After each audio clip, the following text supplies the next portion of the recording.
It was Sunday, August 29th, 19 hours before Hurricane Katrina slams ashore on the Louisiana coast. The storm was still at sea, swirling and strengthening.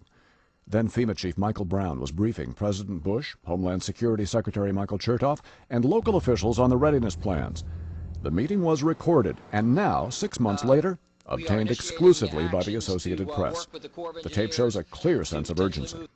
My gut tells me, I told you guys, my gut was that this is a bad one and a big one. Everyone within FEMA is actually on call.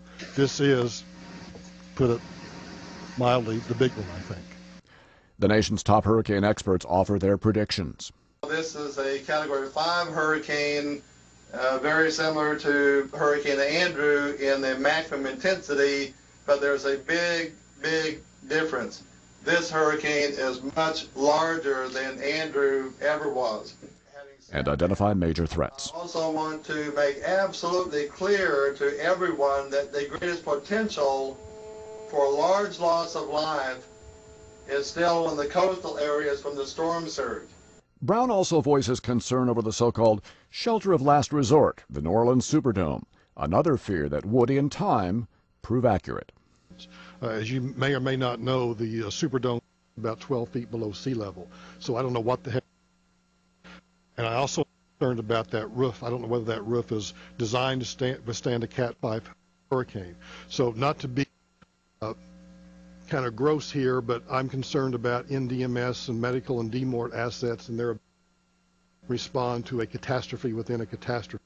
So, President Bush was dialed into that briefing from his ranch in Crawford, Texas, and offers support for the ongoing efforts. I want to assure the folks at the state level that we are fully prepared to not only help you during the storm, but we will move in whatever resources and assets we have at our disposal after the storm to help you deal with the loss of property, and we pray for no loss of life, of course.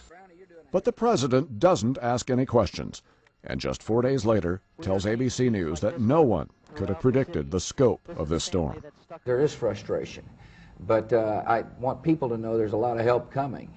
I don't think anybody anticipated the breach of the levees. A seemingly direct contradiction to what is said at the briefing. I don't think anyone can tell you with any confidence right now whether the levees will be topped or not, but that's obviously a very great concern. Concern for a storm that would leave more than 1,300 dead and 2,300 people missing. Steve Knight, The Associated Press.